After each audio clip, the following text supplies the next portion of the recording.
Bom dia, turma. Tudo bem? Pessoal, antes de iniciar essa aula, eu gostaria de lembrá-los, né, que nessa semana vai estar disponível o link de duas aulas e a terceira aula é com vocês, é a trilha.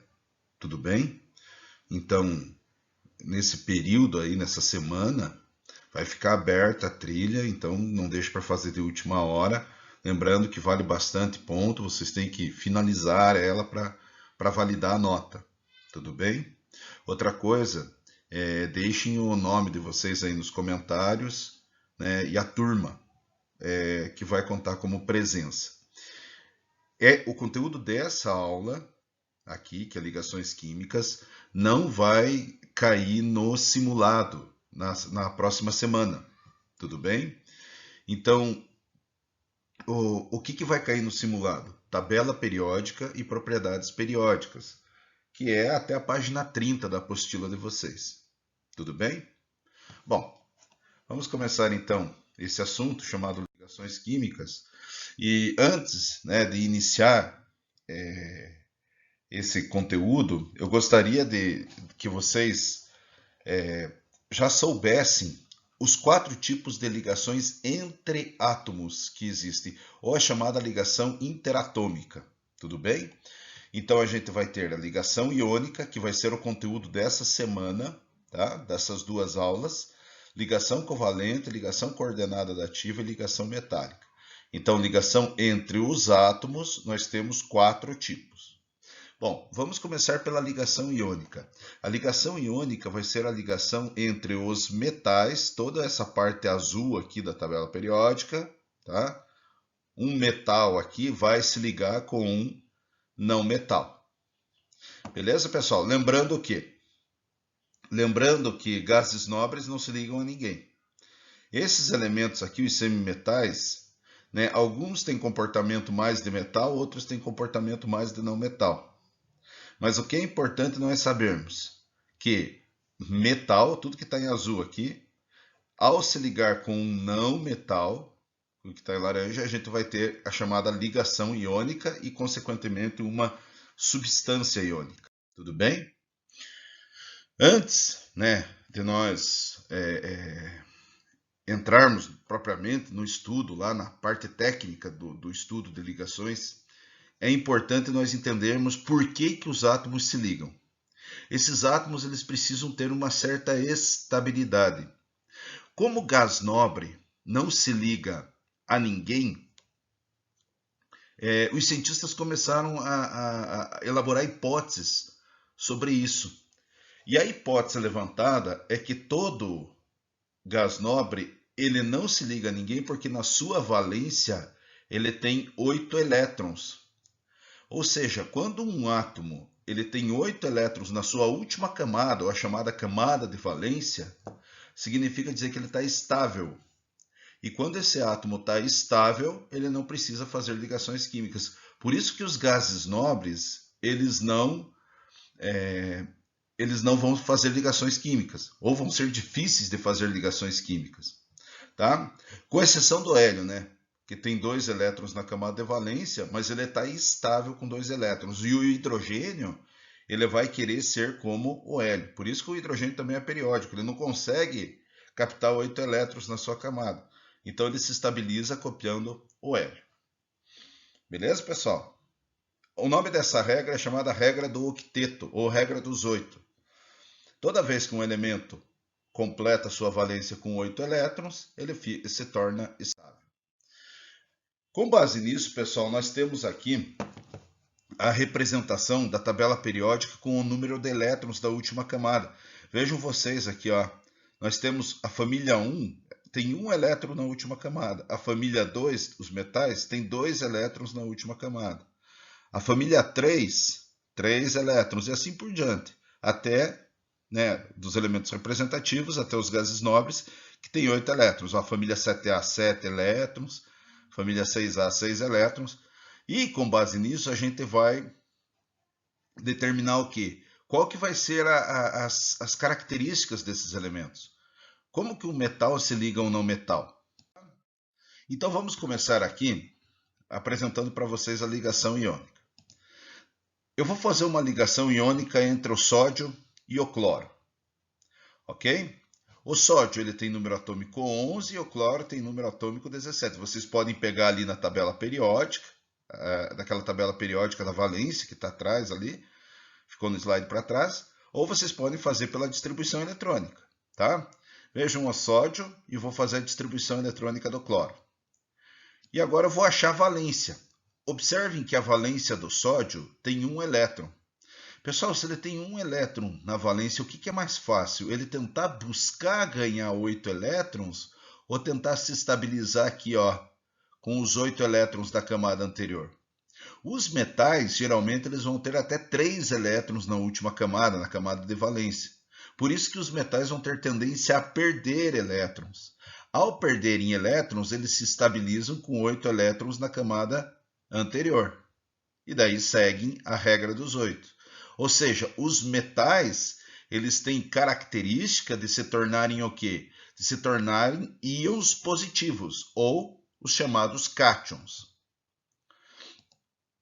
Então, sódio, vou representar aqui, ó, um elétron na última camada. Vou colocar aqui, ele tem que perder esse elétron para ficar com 8 na anterior para se estabilizar. O cloro ele é um não metal, ele tem 7 elétrons na última camada. Ok? O que é mais fácil? Ele tentar perder esses 7 aqui para ficar com 8 na anterior, ou ele tentar ganhar 1 para se estabilizar? Então o cloro vai tentar buscar ganhar esse 1 elétron aqui. Tá? Eu vou escrever a representação do cloro. Os 7 elétrons na última camada. Como que vai acontecer a ligação iônica? A ligação iônica ela vai acontecer onde o elétron do sódio vai ser doado ao cloro. Ok? Bom, pessoal, se o elétron do sódio é doado ao cloro, vai ocorrer que o sódio ele vai ficar positivo. Ele vai formar um cátion. E os não metais que têm tendência de receber elétrons, os não metais têm aí de 5 a 7 elétrons na última camada, eles vão ter tendência a receber esses elétrons, ele vai se tornar negativo.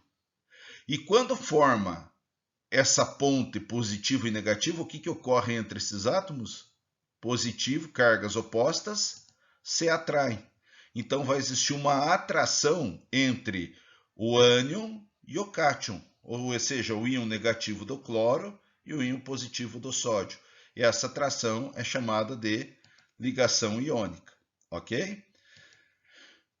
A gente pode representar dessa maneira aqui também, os dois, tá? O elétron do sódio sendo doado para o cloro. E a gente pode fazer também por aproximação. Então você pega o sódio que tem tendência a se tornar positivo, o cloro que tem tendência a se tornar negativo. Você junta os dois, tá? É um sódio para um cloro, uma carga positiva para uma carga negativa, eles vão se anular e eu vou obter a fórmula iônica do composto, NaCl. Tudo bem? Vamos fazer outra aqui. Agora nós vamos ligar o alumínio e o oxigênio. Faz a distribuição, ok? Dos dois. Ó, o alumínio tem número atômico igual a 13. Fiz a distribuição eletrônica aqui, contei os 13 elétrons. Lembrando que, né, quando o átomo está representado na tabela periódica no seu estado fundamental, o oxigênio tem 8 elétrons. Fiz a distribuição eletrônica aqui. E agora nós vamos fazer o quê? Nós vamos marcar aí, ó, a camada de valência do alumínio e a camada de valência do oxigênio. Marquei as camadas de valência, vamos escrever. O alumínio ele tem 3 elétrons aqui na última camada, ele tem 2 do S e mais 1 do P. Tá? O oxigênio ele tem 6 elétrons na última camada. Eu deixei assim, né, que é 2 elétrons livres aqui, mas eu deixei eles pareados aqui para facilitar a visualização de vocês. O que vai acontecer, pessoal? O alumínio, por ser metal, ele vai doar os elétrons. Então, nós vamos fazer a representação. Ó, o alumínio doou 1, doou 2. Pessoal, quando o alumínio doa esses 2 elétrons, esse oxigênio fica com 8. Ele se estabilizou. Não pode receber mais que 8 elétrons. Então ele completou 8 na sua valência, está estável. O alumínio tem tendência a perder por ser metal, né? Porque se ele perde esses 3 elétrons, na camada anterior ele fica com 8. Tá? Bom, o alumínio falta perder um elétron. Então, como a gente está ligando com oxigênio, nós vamos chamar outro átomo de oxigênio aqui, com 6 elétrons na última camada. O alumínio vai doar. Quando o alumínio perde esses 3 elétrons, ele se estabiliza com 8. Então, ele não vai mais querer perder elétron agora. Esse alumínio está estável. Esse oxigênio tem 7 elétrons, porque ele ganhou 1 desse alumínio. Então, a gente vai ter que colocar outro alumínio aqui. Esse alumínio vai ser doado elétron, né, e vai completar a valência. Esse novo alumínio que a gente chamou, ele precisa perder 2 elétrons. Se a gente chamar outro átomo de oxigênio, que tem 6 elétrons na sua valência, vai precisar receber esses 2, e daí a gente fecha assim a fórmula química do composto. Tá? Percebam que o alumínio, ao perder 3 elétrons, um alumínio ele vai ficar com carga 3+. Ele perdeu 3 cargas negativas. Então, 2 alumínios perdendo 3 elétrons, o total de cargas é 6 cargas positivas. O oxigênio tem 6 elétrons, mas se ele recebe 2 para completar 8 elétrons na última camada, ele vai ficar com carga -2. Tá? Então, ao receber esses 2 elétrons, né, ele vai ficar com 8 na última camada e um total de cargas de 6 cargas negativas. Então, eu tenho um oxigênio com carga -2, 3 oxigênios vão ter carga -6. Vai existir a atração dessas cargas positivas e essas cargas negativas. Essa atração é chamada de ligação iônica. Tudo bem? Bom, pessoal, a gente pode representar assim também, ó. Então, o alumínio tem tendência a se tornar Al3+. Ele tem tendência a perder esses 3 elétrons. Escrevi aqui. O oxigênio tem tendência a receber 2 elétrons. Tendência a ficar -2. Tá? Agora, pessoal, nós vamos montar a fórmula. A fórmula eu já poderia escrever Al2O3. Essa é a fórmula iônica desse composto. Esse composto se chama bauxita, né? Da onde que eles extraem o alumínio. Eu vou pegar aqui, ó, o oxigênio, ó, 2-. E aí, pessoal, existe uma regrinha chamada regra do escorregador. A carga do alumínio passa como índice atômico do oxigênio e a carga do oxigênio passa como índice atômico do alumínio. Quando são cargas diferentes, na ligação iônica, isso eu posso fazer por regra do escorregador, porque daí vai ficar quanto? Vai ficar Al2O3. Como o alumínio tem carga 3+, então 2 vezes 3 vai ficar +6.